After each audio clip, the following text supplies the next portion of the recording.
Okay, so here we are. This is our local recycling shed. One of a number in this area. I mean, there's loads. I mean, there's one for every big block. And we live on an island called Amma, which is all newly redeveloped and redeveloping residential. It used to be a bit of a marshland, but anyway, so my point is there are lots of these things, and this is just ours. Now, it's a Sunday night, usually prime time for people leaving Copenhagen. Let's see what we've got. Holy shit.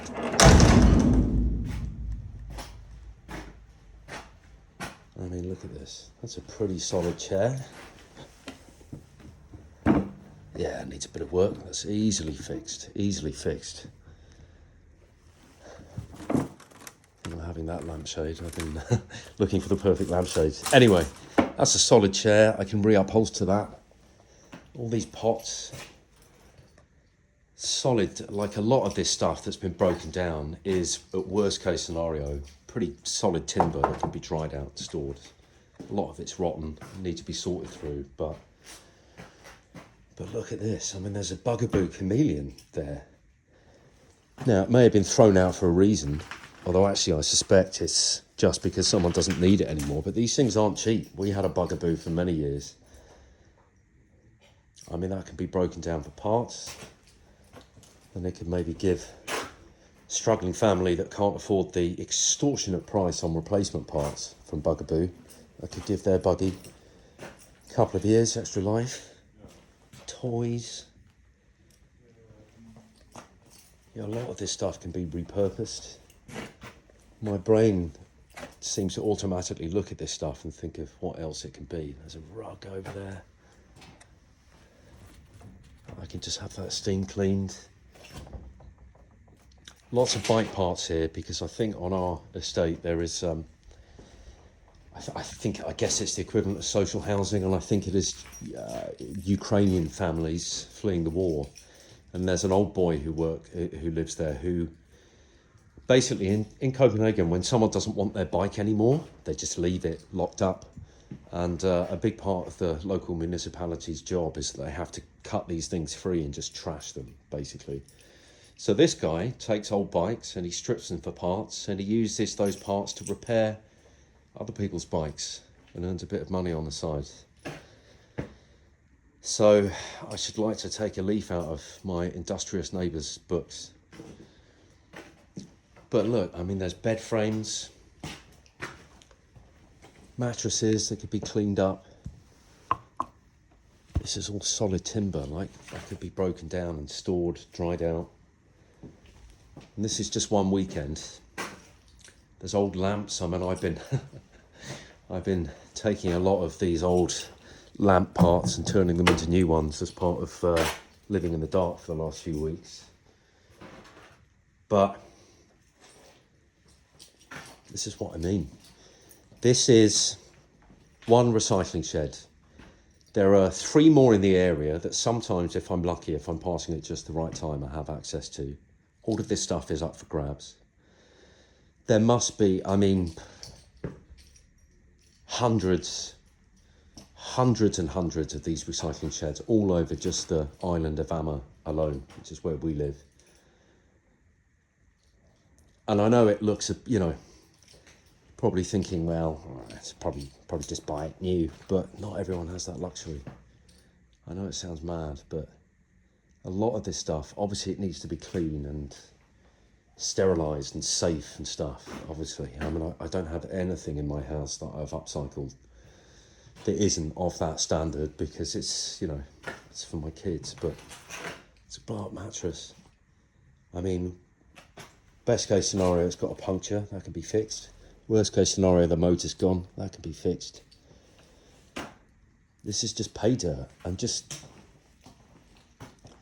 there must be, I know there are, because I see them all the time in these Facebook groups. Lots of families struggling.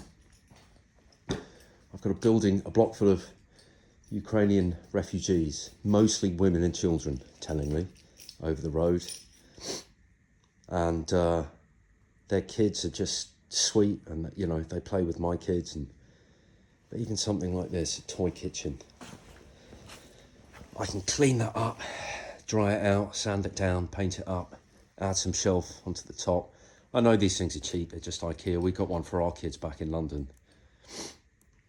But how many kids are there that, for reasons beyond their control, can't have something like that? Especially ones that have, you know, fled a more traumatic environment. They just want to come and be kids. So to be able to turn this into a little project where someone can learn the art of creativity, a bit of carpentry, a bit of painting, upcycling, maybe even give it for free to a kid that otherwise wouldn't have one. Maybe alleviate a little bit of that guilt that their parents might feel for not being able to give them these small pleasures that the rest of us take for granted. So, I mean, I look at all this stuff and I just see possibility for all of it. All of it. Even plants. I mean, I've got a lot of plants that people just throw away plants. I've got like a sacred fig tree that someone threw away. I've got some other kind of chucker plant. People throw away these old pots, most of which are still pretty solid. So I would even like to open up a sort of bougie nursery, plant nursery for rescue plants, my daughter wants to call them, in this space that we will eventually open. And who knows, maybe there's someone out there who is finding themselves having to start all over, having moved to this country, thinking they could continue their career, but having to think again. And who knows, maybe they might discover a passion and a joy and a real interest in plants, nursing plants back to life. I love garden centres. I know that sounds weird, but garden centres and florist shops I find just some of the most peaceful places that you can be. So, you know, maybe we can employ some people, pay them a wage, hire someone to manage that particular bougie store. And with somewhere to store this stuff, all of this stuff can be dried out, cleaned up. We can have volunteers come in. Maybe we pay them per item if they're homeless or they just want a bit of extra income. Even if it's just breaking down crates and things and putting together timber and drying it out. And then we can run classes on creativity for, again, homeless people, struggling people, people that are just looking to make some connections and engage in a bit of mindful practice. And we can run courses, and we could say, right, everyone goes to the storeroom, choose one item, maybe we'll keep it in a theme like, you know, chairs or tables or whatever. Choose one item that grabs your attention, the first thing that grabs your attention. You don't have to think about it, first thing that grabs your attention. And everyone chooses something. And then me, with the help of some other people that have far more expertise in this kind of thing, hobbyists and crafts people, we spend that semester working together with that individual on the thing that they chose to redesign it and imagine what else it could be. And then we can help them bring it into real life. So they learn the art of creativity. And then again, we can have a sort of a bougie storefront for homeware, like an H&M home. And we can sell those things and we can split the profits with them maybe, or maybe they can take all the profits, or who knows. But that's some idea of kind of what I have in mind eventually. And this is just one recycling shed. I mean, look at it, man. How many people have come over here? I see so many messages in Facebook groups, students or whoever have come over here to study. They don't have any money. And they're like, has anyone got like a bed, mattress or some plates? Because I haven't got any money. And I mean, we could furnish people's homes. I'd love to be able to have enough of this stuff on hand that can be upcycled, to be able to do that for free for families that really need it, or people that really need it. And I don't think it's beyond the realms of possibility. Bear in mind, this is just one shed.